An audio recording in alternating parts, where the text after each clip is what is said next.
I'm Chinar, and I'm going to talk about some of the young works from India, including my own work today. The young works are from the students of mine who study with me, who've studied with me over a period of time. But before I start showing you different bodies of work, I wanted to talk about employability and what happens after art school and the problems around making certain kind of work. I was talking to Scarlett Crawford, this photographer from the UK, and she told me, why do we have to pimp our trauma for galleries, museums, and grants? And I sympathize with what she said at that point of time. I completely understand it, that how there is like continuous desire and consumption of trauma. But when it comes down to actually making work and then looking for a job, it doesn't really work. In art colleges especially, we encourage students to talk about themselves, their life, and a lot of the work often comes from a space of vulnerability. But when they go looking for a job no job market would have a space for vulnerability. And this is not true only for corporations. It's really true also for art organizations, art institutions, colleges, galleries, museums.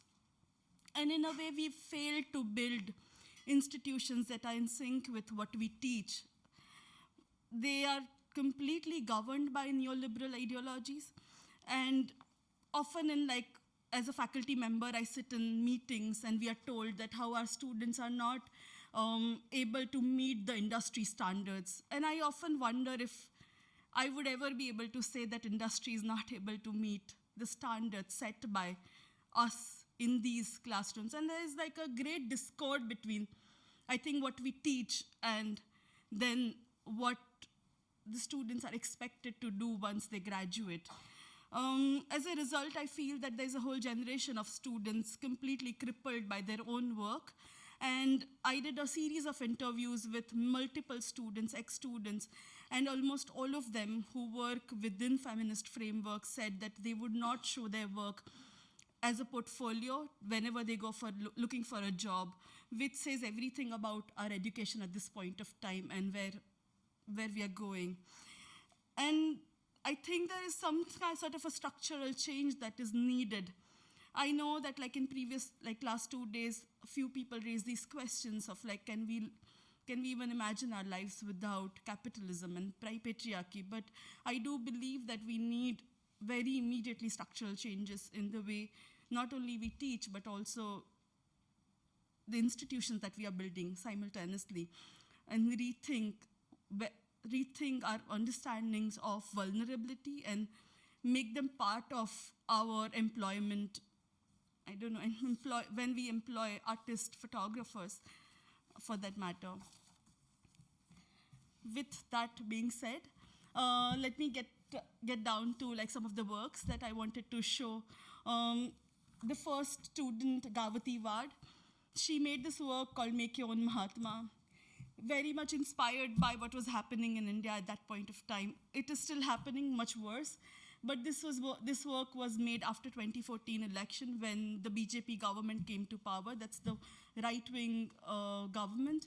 The government basically resurrected lots of old icons from Indian history to parade and talk about their own ideologies. So that's Mahatma Gandhi on the right-hand side, and that's Sardar Patel.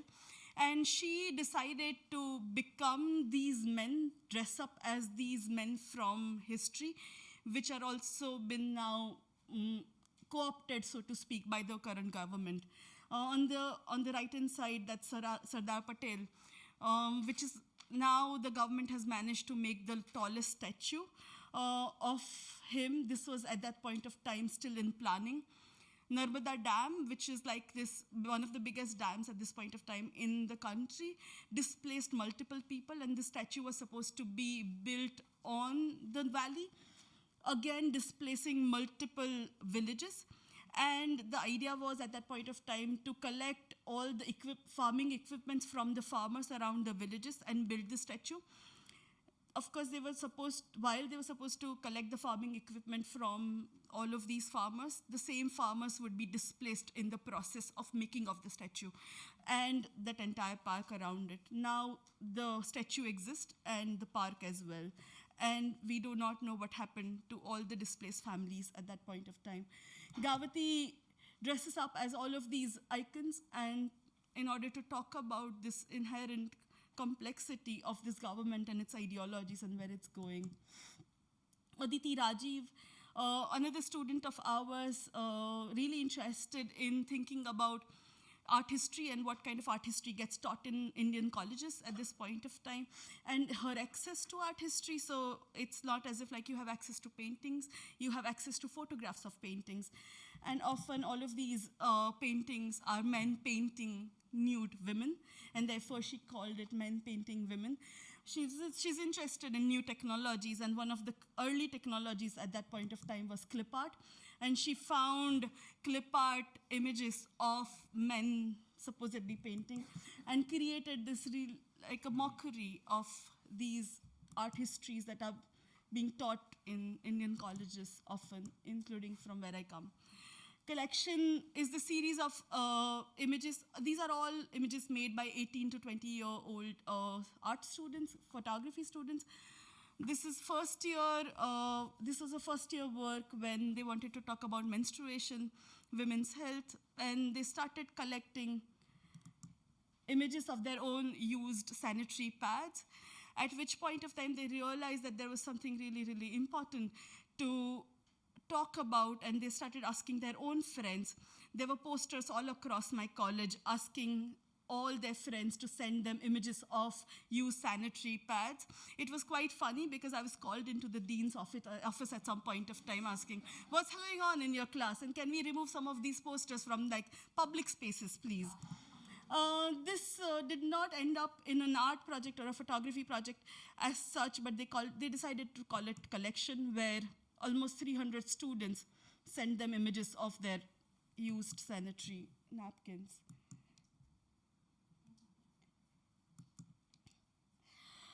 Coming to my own work, I'm going to try to show one of the very early works of mine when I did it as a student in 2012, and one of my last works to give you an understanding of what I am interested in.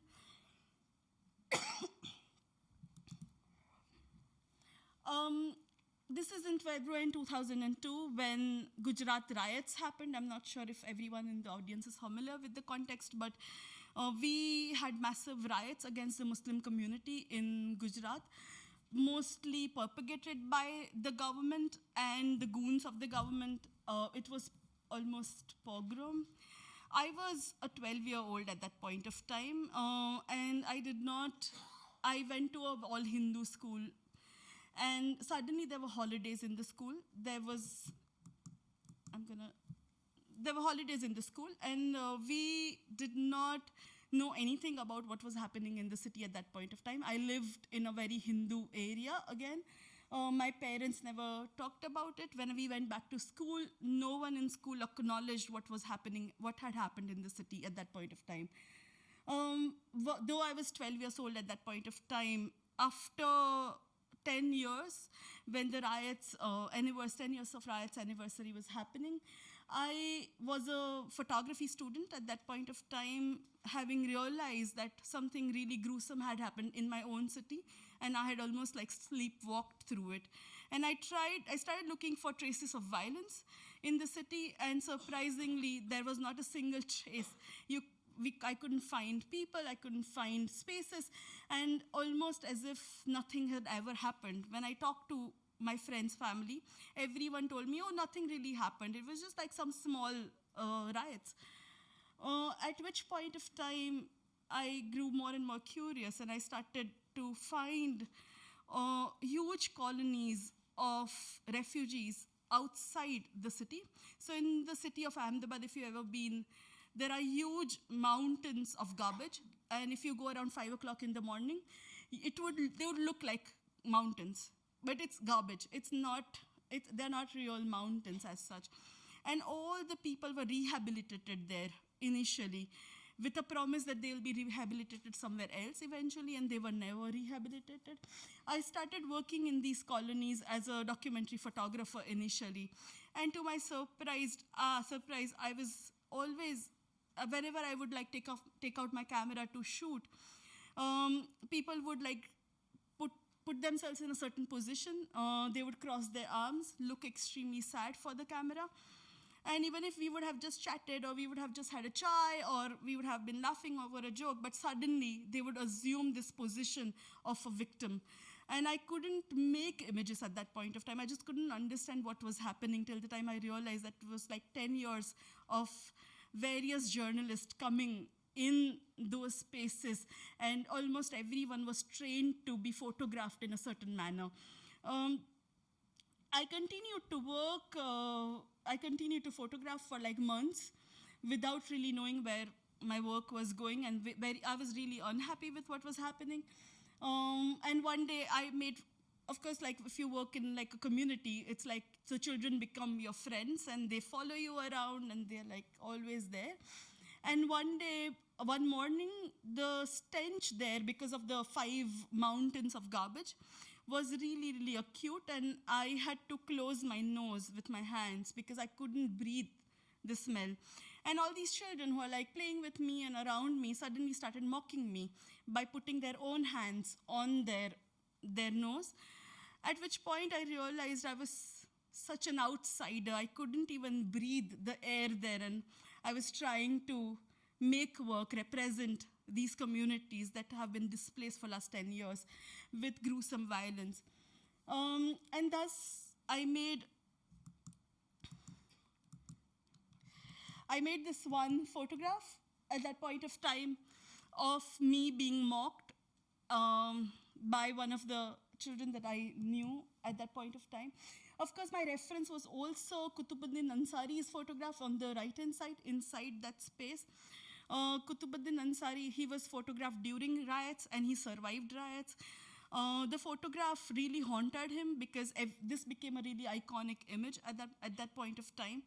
And he had to leave the city because he was like, he could not get jobs. His children were being asked all the time, why is your father all the time crying? So he left Ahmedabad, and there's this whole story of his displacement because of that one image. And I wanted to, in the process, like also make a photograph or make an image which was one referring to what happens to images when they come from a space of trauma and come from a space of vulnerability. There was a huge memorial at that point of time that we did. And I left this one image where this is one of the sites where riots happened, the only site where no new buildings have come up. And the survivors at that point of time took this photograph, and wherever now they happen to be every year, they put up this image. So this image, for instance, is from 2014. I'm no longer there. Often people don't even know who made this photograph, but they kind of connect themselves to the image itself. And 28th February every year, this image is being put up. I know that they also travel sometimes, and then whenever they travel with this one image. A more recent work, one of my recent work, it's called The Memorial for the New Economy. I'm going to read it out. On the 8th of November 2016, the government of India demonetized all circulating 500 and 1,000 rupees banknote without warning. This move suddenly invalidated these notes, deeming them unusable in exchange for any goods or services. Instantly, India's heavily cash-dependent economy found itself in an unstable position. In months following this announcement, over 100 people died as a consequence. These deaths were largely a result of lack of accessibility to information and technological infrastructure, combined with the rashness that did not consider short-term consequences, such as acute shortage of new currency in circulation. This action by the ruling party, once steeped in divisive nationalist policies, was sold to the people under the rhetoric of greater good. Human suffering was looked at as a virtue, a subjectivity forced onto the oppressed. More than 2 years since the event, there is still no concrete evidence of its positive impact on the economy, nor has it been effective in tracing black money. What we are left with instead is a denial of the violence of demonetization, and by extension, the denial of these deaths. Neither has there been a collective acknowledgement of them, nor has there been any mourning. As a society, we quickly memorialize the consequences of human conflict, natural disasters, and even random acts of violence, but financial collapses and its human toll are often ignored and rendered invisible. These lives that went largely ungrieved were also stripped of their personal histories. We know nothing about them, except for a name appeared in passing in newspaper. Within a scenario where these deaths were represented in the abstract, the question of whether they really even happened is constantly encountered. There were no floods, no famine, no riots, nor any killings, nothing tangible to have caused these deaths. Instead, only an abstract event acting upon an entity equally abstract, the economy. So often, I've had multiple debates with people where, so lots of people died, for instance, of heart attack. Lots of people committed suicide at that point of time. And other people would say that, oh, but they must have had a heart condition. Oh, but they must have suffered from some sort of a mental trauma. Therefore, they committed suicide. So it was very difficult to pin it down to demonetization, these deaths as resulting from demonetization. Within this context, this publication brings together a series of photographs functioning as a public document upon which to register this event, along with its aftermath. Compiled from press reports, the names of each individual reported to have died as a consequence of demonetization are embroidered on handkerchiefs sourced from the market. In addition to the names, these handkerchiefs also contain motifs found on the invalid banknotes. I have always talked about how I wanted to make a work which was a gesture of love. And when I was embroidering on these handkerchiefs, I kept thinking, what flowers could I give to these dead, what the flowers that are found only on those banknotes. The photographic reproduction of these handkerchiefs enable a document of circulation. Functioning in this manner, the publication proposes a memorial that is neither a grand proclamation nor a fixed monument, but instead one that is dependent on systems of distribution, access, and exchange. Here are a few images from the publication. It was published by Reliable Copy, this really, really young publisher from Bangalore. It was really interesting because we were together from the very beginning, from the inception of this one particular project. And I wanted to create a memorial, but I kept thinking, if we haven't collectively mourned, then how can I create a memorial in the process, and who am I to create memorial?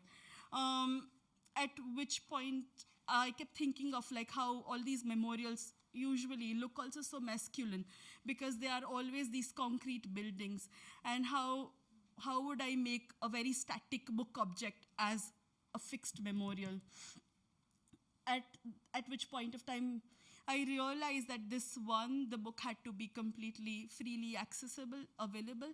And second, it could not be a fixed entity ever. It would have to be an entity that is fluid to a great extent. And the publisher sort of agreed to do it, though it was their first publishing, and that they wouldn't earn any money out of my project. It was kind of courageous to be able to make work.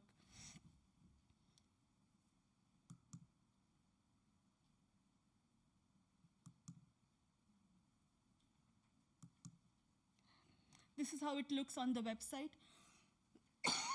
On the Reliable Copy website, you can go on there and you can download whichever sized book that you would like to download, and it will enable you to print it accordingly. I'm not going to talk in detail about this project because I'm running out of time, but just one sentence. It's called An Apology for Sale, and we created an apology flag, which was like an Amazon's apology, which we were trying to sell on eBay. Thank you.